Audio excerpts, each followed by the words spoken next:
Now, let's take a look at news stories making headlines around the globe. First off, oil price fell below $90 per barrel yesterday after surging to nearly $120 following United States President Donald Trump's remarks of a possible end to the war soon. The prices of Brent crude and West Texas Intermediate went back below $90 a barrel. Excuse me. Wall Street stocks closed higher as oil prices eased. Also, G7 finance ministers said the group stands ready to release petroleum from emergency reserves. Earlier on Monday, the oil price had surged to $119, the highest level since 2022. Stocks rallied and oil fell after it was reported that Trump said the US-Israeli war with Iran was very far ahead of schedule and very complete, pretty much, in his words. Meanwhile, as petrol prices jumped to about 1,300 naira per litre in various parts of Nigeria on Monday, businesses across the country are beginning to prepare for a sharp rise in the operational costs. This was confirmed by economists and the organized private sector, who warned that the hike could fuel inflationary pressures affecting goods and services while companies scramble to adjust budgets and pricing strategies to cushion the impact on consumers. As a fallout of the ongoing US-Iran war, a litre of premium motor spirit petrol rose to about 1,300 naira per litre in most filling stations nationwide on Monday after the Dangote Petroleum Refinery hiked its gantry price from 995 naira to 1,175 naira a litre, sparking fears of a fresh rise in inflation among members of the organized private sector. The price increase stems from the Israel-Iran tensions and Houthi activities in the Red Sea, which have rerouted oil tankers and raised shipping costs by about 40% based on Baltic Exchange figures. The United States Embassy in Abuja has warned of a possible terrorist threat targeting American facilities and US-affiliated schools in Nigeria, urging US citizens in the country to take additional security precautions. In a security advisory issued by the embassy on late Monday evening, American nationals were advised to remain vigilant, especially when traveling to the US Embassy in Abuja, the US Consulate General in Lagos, and institutions affiliated with the United States. The embassy urged US citizens to adopt precautionary security measures, including varying their travel routes and schedules when visiting US diplomatic facilities or related institutions. The internal crisis within the People's Democratic Party has taken a fresh legal turn. The Kabiru Turaki-led faction says it is heading to the Supreme Court to challenge Monday's Court of Appeal judgment. That ruling upheld the suspension of several key officials, including the National Secretary and National Legal Advisor. It also affirmed previous decisions by the Federal High Court in Abuja. National Publicity Secretary Ini Ememobong describes the move as a step to protect the party's democratic structure. He warns that implementing the current ruling would cause hardship for members. While the legal battle intensifies, the PDP leader is calling on party faithfuls to remain calm and resolute as they await a final determination from the Apex Court. Earlier, the Court of Appeal in Abuja upheld judgments stopping the People's Democratic Party's controversial Ibadan National Convention. Arise correspondent Godfrey Eshemogie reports. The PDP, a party grappling with internal crises, has again returned to the courts, this time the Court of Appeal in Abuja. At Monday's proceedings, a three-member panel led by Justice Mohammed Danjuma affirmed the ruling of a federal high court judge, James Omotosho, which restrained the Tanimu Turaki-led faction from holding the party's November National Convention in Ibadan. The appellate court held that the convention violated the Nigerian Constitution, INEC guidelines, and the PDP Constitution. The court also ruled that the rights of delegates from 14 states where congresses had not been conducted were breached. It awarded 2 million naira costs against the faction. In a related development, the Court of Appeal upheld the earlier decision of Justice Peter Lifu, which also stopped the convention over the exclusion of former Jigawa State Governor Sule Lamido from contesting for the party's chairmanship. The court ruled that Lamido's exclusion amounted to a breach of his rights and warned that disobedience of court orders undermines judicial authority. Another 2 million naira cost was awarded against the Turaki faction, with the appeal dismissed for lacking merit. The Turaki camp has already indicated its intention to proceed on yet another appeal, this time to the apex court. We still maintain our position that our courts have no business meddling into matters that are purely political. These are matters that should be left to the internal affairs and internal resolution of the political parties. We have asked our lawyers to collect the certified true copies of the judgments that have just been delivered by the court. The court had promised that the judgments should be ready by tomorrow. So as soon as the judgments are received by our lawyers, they will advise us on what further necessary steps to take, if any. I can see already we have commenced with because of the judgment of the Federal High Court by Motorists, which asked us to go and ensure that congresses of the 14 states are being done. We have already started that, and then we're also preparing for our next convention, which will take place between 29th and 30th of next month. Well, like I said, I have advised that what we want is peace in the party. Like I said, we have not won anybody.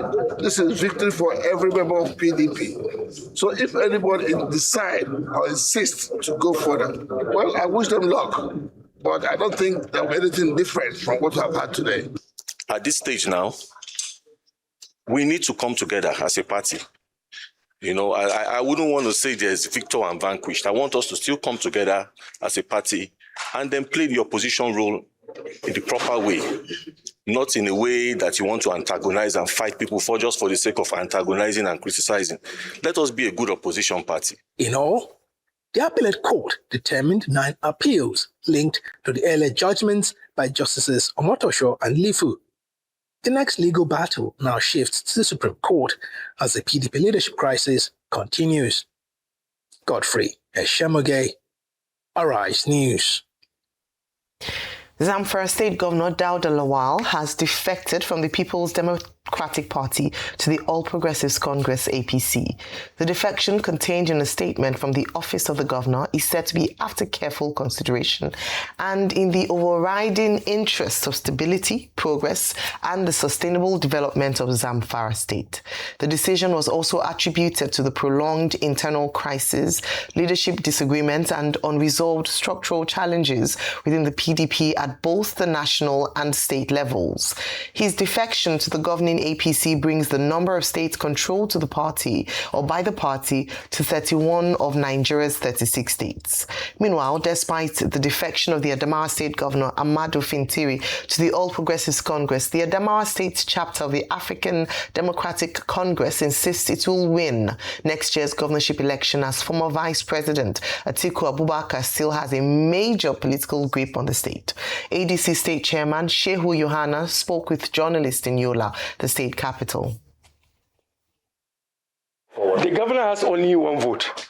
And if you can go by history, most of those governors that have second time, that are finishing second time, they are not even voting. Some of them cannot even go to their polling unit or their vote to go and vote. Most of them go history. So the governor has only his one vote. If he wish, he defected to the APC.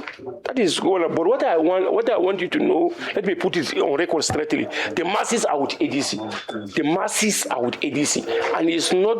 I have already stated it earlier. Because of the situation we find ourselves, the only party can salvage us from this situation we are now is only the ADC.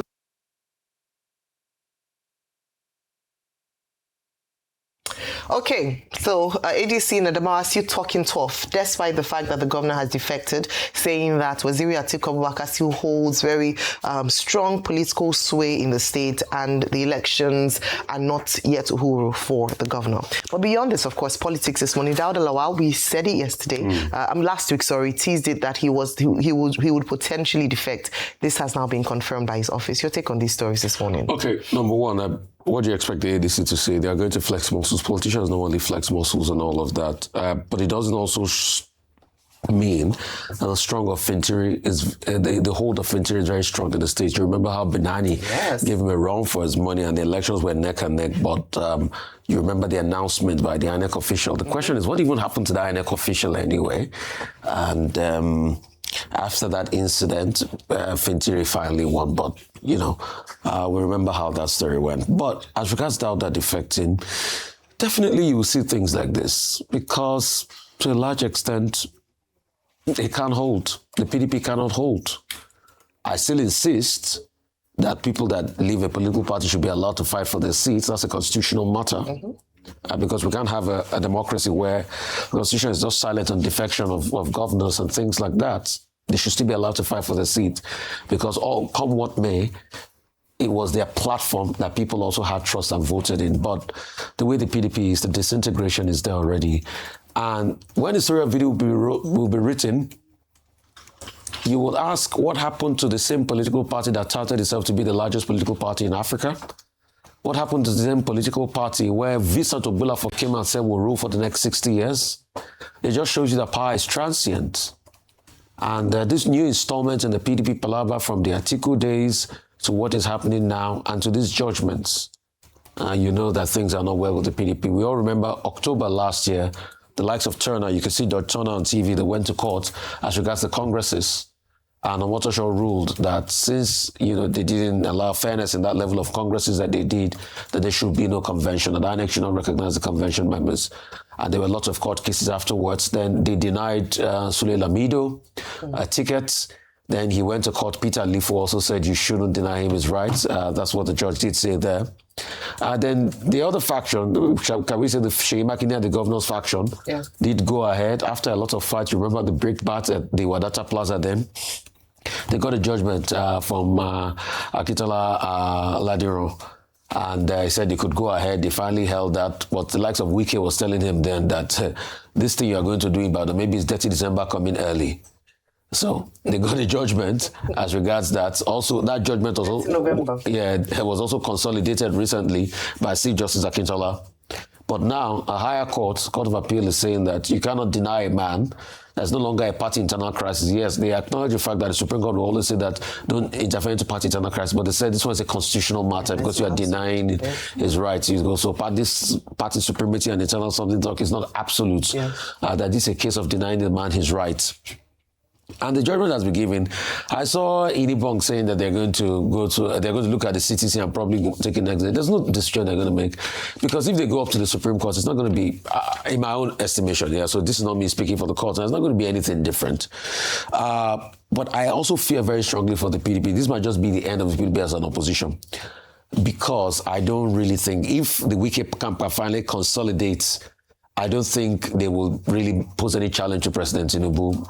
Worst case scenario, if they're ever going to put somebody as a presidential candidate, somebody they're going to align with President Tinubu.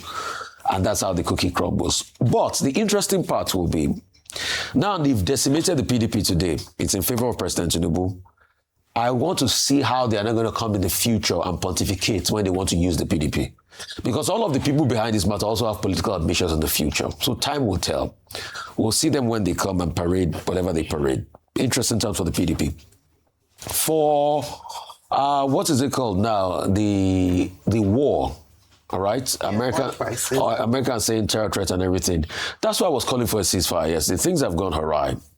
Brent over $100 per barrel, night something today. Dangote increased price. This morning I saw 1314 in some parts of Lagos. Very sad one. People are making the argument Nigeria is going to make gain. Nigeria is not going to make any gain. And let me break it down for you. We forget that about 1.6 million barrels that we produce with condensate, or 1.5. Out of that, because we have a product sharing agreement, the oil may just take about 900 or 800 of that. The remaining is for the NNPC. part of the remaining, let's say, okay, we have 500, 600, is encumbered. Yeah. We don't talk about that. All right? Forward sales, Operation Gazelle. Operation Gazelle alone, we're giving them 90,000 barrels every day till 2036 or 2034. There's Operation Leopard, Operation Bison, Project Rogue, and all of that. All of that cumulatively, a little over 200,000 barrels. You take 200,000 barrels from what we already have. Let's say, okay, we have 600,000 barrels. That's about 400,000 barrels or close to 400,000 barrels. The truth is that's not even enough for the Dangote refinery. That needs 60,000 barrels. So Dangote still has to go and take his money to imports, while the other oil marketers in the market are also importing. So you're having the effect of importing. And because that money is increasing, that's why as of last week, the CBN had to defend the Naira with about $500 million to put money in the market, all right? Because there's not heavy weight on the importation. You have to import more. The prices have gone up internationally. Dangote has to also import. That's why it's also increasing the price locally. Yes, from the sales, if some of the money trickle, you might get close to 4,000 or 5,000 go to the foreign reserve, 4 or 5 billion go to the foreign reserve. So the foreign reserve, by some estimates, should inch up to about 54, 55 billion. Okay. But it's not going to be a real direct effect on people because, and that is also gross foreign reserve because that's not net. Your net foreign reserve is about 30 something.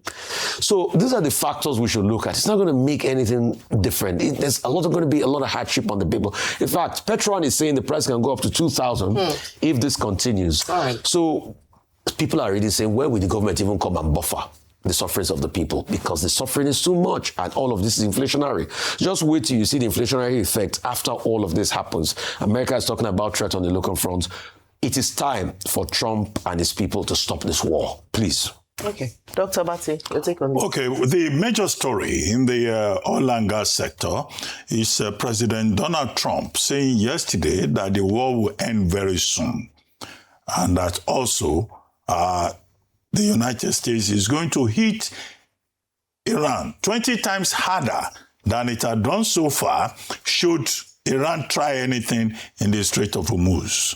The Strait of the Iranians have also said that, well, the vessels should beware. The shipping companies should beware. If they pass through the Strait of Hormuz, they should be ready for the consequences that they will face. That's the state of the play now. Now, however, by Monday, which is yesterday, oil prices surged as far as $120 per barrel. And that affected gas prices, gasoline prices, not just in the UK, but all over the world. But when President Trump went on Truth Social later in the day and he made the statement that he seems to have made, now you had some kind of moderation. The Brent crude went down by about 6%, settling at about $98 per barrel from 120. You had the light sweet, the Nemix light crude, settling at about 6.1%. In other words, there was a reduction overnight. However, what the analysts have said is that you are likely to keep seeing the twitching in that market. It will go up, it will go down, depending on the situation that occurs within the Strait of Hormuz, which the Iranians are saying that they are going to block, and which Trump is threatening is going to take over. That in itself may result in escalation, which will make the situation really worse. Now, what has some other countries tried to do in response? South Korea, to be specific, editorially, has now decided to place a cap on fuel prices, pump fuel prices, and just so as to save the people, so as to protect the people. And I jump quickly to the situation in Nigeria. In the light of this global trend, current, affecting us, because this is a global situation from which Nigeria is not exonerated. Pump price of fuel this morning is already at, 1,267 naira in one station that I saw. Now, what is the Nigerian government doing to protect the people? Would the Nigerian government follow the example of South Korea and say, okay, even if temporarily, we're putting a cap on the pump price of fuel to protect the people. We, the long-suffering people of Nigeria, who get buffeted from every direction. You're not part of them, Dr. Abbas. No, I'm a chieftain in that regard. You're not part of No, if I give you the details, you will embarrass yourself. In any case, what I'm saying is that how do we protect the people? And how do we ensure that this elevator movement that we have in that oil and gas sector, because gas too is going to be a problem. Yeah. LNG, liquefied natural gas, 20% of the global supply passes through the Strait of Hormuz. So there's going to be a supply chain effect. So all of that on our head in Nigeria. So what is government doing to protect the people? And then what is the Consumer Protection and Competition Commission doing to make sure that this elevator, as the price goes up to 1,200, when there's a drop in the cost of fuel, spot price, and it comes down to $98 or goes down to $70, that Nigeria will also reflect it in the market. After all, we're under the regime of market forces, but Nigeria is one of those countries where if anything goes up, it never comes down. So the government needs to protect us by preventing any kind of opportunism. Now, the U.S. Embassy. The U.S. Embassy has already issued a security directive to its nationals in Nigeria, which is in order. Every government is obliged to do that, to say, take this precaution, take that precaution, don't go near certain places, beware of the crisis. More so, we are reaping the fruit of the fact that some Nigerians, either it is the Islamic movement of Nigeria or some other groups, whether it is Shiites or Sunnis, have taken the crisis in the Middle East upon their head. Our warning, our advice, our urge is that they should not turn Nigeria into a battleground for religious animosity. We may be affected by the war in the Middle East, but we are not connected in the kind of sense in which Nigerians are trying to turn our country into a battleground. However, the Nigerian government has a responsibility to protect all nationals, not just Americans, in this environment. The Nigerian government is also bound by the UN Convention on Diplomatic Relations, Articles 29 to 31 thereof, which says that those working directly with embassies, their personality, their homes, are inviolable. In other words, diplomatic officials have immunity. So Nigeria also has an obligation in that regard. But more importantly, the Nigerian government has an obligation to protect all of us, whether we are diplomats, visitors, aliens, foreigners, or whatever we are, and to make sure that the fight in the Middle East does not, become a major issue for us in Nigeria. We have enough problems already. Security of everybody in this environment should be important to government. Finally, PDP. Now, I go with an essay, which I read yesterday evening. Yeah, I think he sent it to me yesterday evening. Written by Dr. Don Pedro Agbonifo Obaseki, titled PDP at the Crossroads. And I align myself completely with the arguments put up by Dr. Obaseki, to the effect that, look, nobody is actually a winner in this ruling of the Court of Appeal with the PDP convention in Ibadan. What the court has done, Dr. Obaseki argues, is that the court is now saying PDP should go and reset. That is a reset. That the leaders of the political party themselves must go back and organize their party without necessarily dictating to the party as to what direction the party should go. Now, this, although Dr. Obaseki argues that nobody is a winner here, but I think it's a triumph for Nyesom Wike, the man who has taken on the either the contractual task or the self-assigned task of making sure that the PDP is decimated to an extent that it no longer poses a threat to the ruling party, specifically President Bola Ahmed Tinubu, to whom he is sworn to ensure his return. Now, the PDP faction, the other faction, the Turaki Saminu SAN faction, can go to the Kabiru Turaki SAN faction, can go to the Supreme Court. I hope they already have their certified true copy. If they do, they should move expeditiously and go to the Supreme Court. But they are not in a position to also dictate to the Supreme Court when the Supreme Court should determine this case. So while they are on that, all this registration will have taken place, campaigns will have started. I don't see how the PDP can field a credible, competitive, capable presidential candidate in the 2027 election. No matter how much they try. Maybe at the other levels, governorship, House of Reps, and all of that, maybe they may still have some room for maneuver, some leverage, but for the presidential election, and that's why I qualify Dr. Obaseki's submissions by saying that Wike has accomplished his mission. And so for the presidential election, I think the PDP is out of the way. More so now that, there's also anxiety about the continued membership of the party by Governor Dauda Lawal of Zamfara. They are saying is going to APC, or Governor Bala Mohammed of Bauchi State, who some people are saying is going also to the APC, and Governor Seyi Makinde, that they say is going to the ADC. Okay, in the case of Governor Makinde and Governor Bala Mohammed, they have done 2 terms.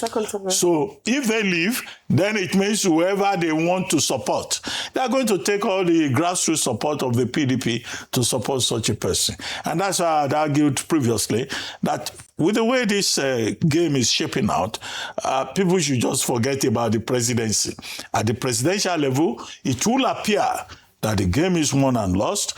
And people like Nyesom Wike, who is a major architect of this political engineering, can't just relax and say, well, whatever you do with governorship and House of Assembly, that's your problem. I've delivered for President Bola Ahmed Tinubu. What happens thereafter, we will be here to analyze it further. Absolutely. All right. So currently the PDP has only 2 governors. They're in their second term, Governor Seyi Makinde of Oyo State and Governor Bala Mohammed of Bauchi State. And that's why I find it very difficult to see any political future for the PDP, particularly in the near future in the 2027 elections, since they have their political structure at subnational level has now been moved to the APC or other parties like the Accord Party in the case of the Osun State governor. But I think what is important about this is that there must be lessons that will be learned. And I say lessons from the point of view of emerging opposition parties, of new political parties being registered, the ADC, for instance, the Labour Party, as well as an emerging, perhaps a strong opposition party, if they are able to sort out their internal issues. And one of which, of course, is the effect of the genesis, shall I say, or when this matter in the PDP took a head, the G5 governors. And what was the agitation of the G5 governors?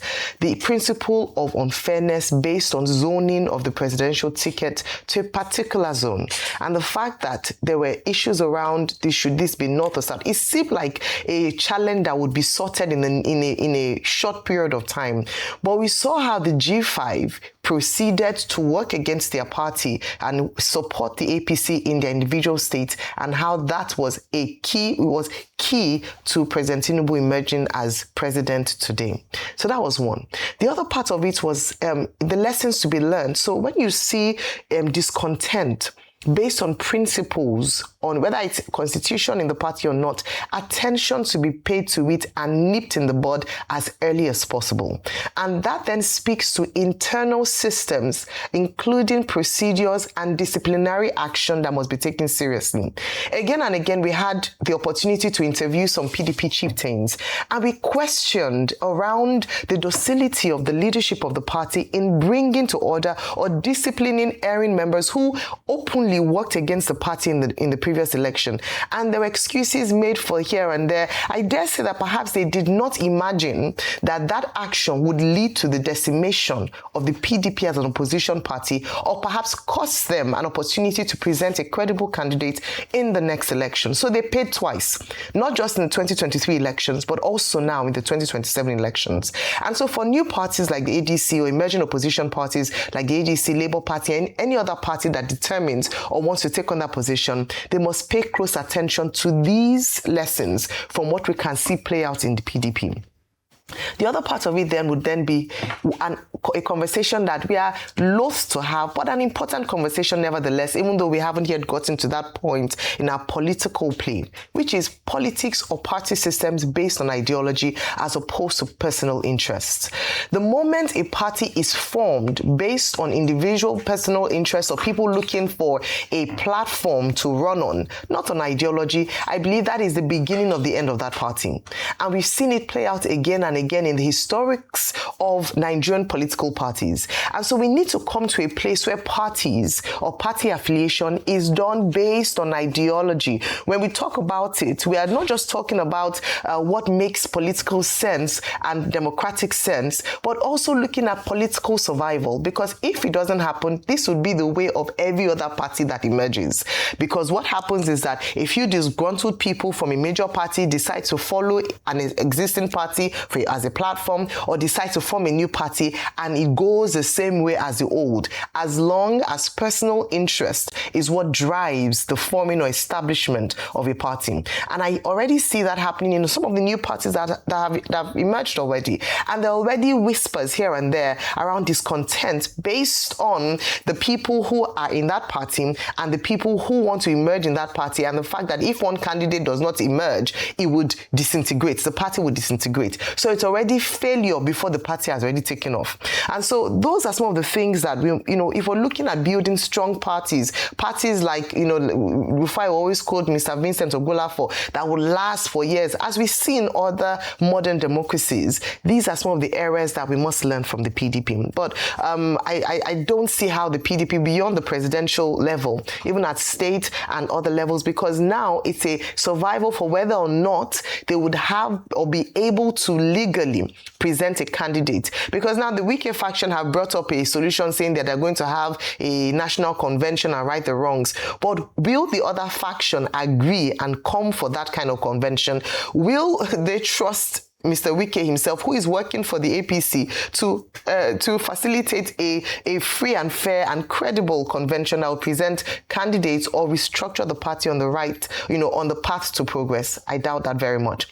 This brings me to the story on Governor Dauda Lawal's Zamfara State. Say what you might, but a number of these defections, and he highlighted it in his statement, is also due to the fact that there is uncertainty in their current party, and they do not want to jeopardize their chances of presenting themselves for a re-election if the parties seem to be in breach legally to be able to present a candidate. And so that will sort it out, aside from what they are saying around, for stability, for sustainable for progress and sustainable development of the state. The core of the decision is usually put on the platform of political survival. Now then brings in what had been said when the first hint of his defection had come in. His relationship with the APC chieftain in Zamfara State, Bello Matawale, whom he defeated in the last elections of 2023. Recall that was a tough battle, and it went all the way to the Supreme Court. And they had exchanged words in the public, including the accusation by the governor governor Dauda Lawal, saying that the reason why he's not been able to tackle the menace of terrorism and banditry in the state is as a result of lack of cooperation and coordination with the federal government and the center, where Bello Matawalle is the Minister of State for Defense.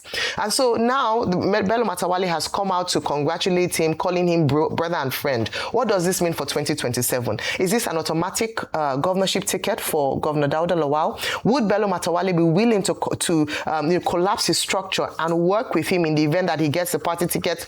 Would this be an implosion waiting to happen, as we now see in Benue State and perhaps in other states where the APC has just come together to bring the people on board? What would happen? But the most important thing for me in that particular story is that hopefully now that the federal and the center and the state are working together, there'll be cohesion in the fight against terrorism and banditry. We will no longer hear excuses and accusations and counter-accusations as to why they are not able to deal with it, working in synergy.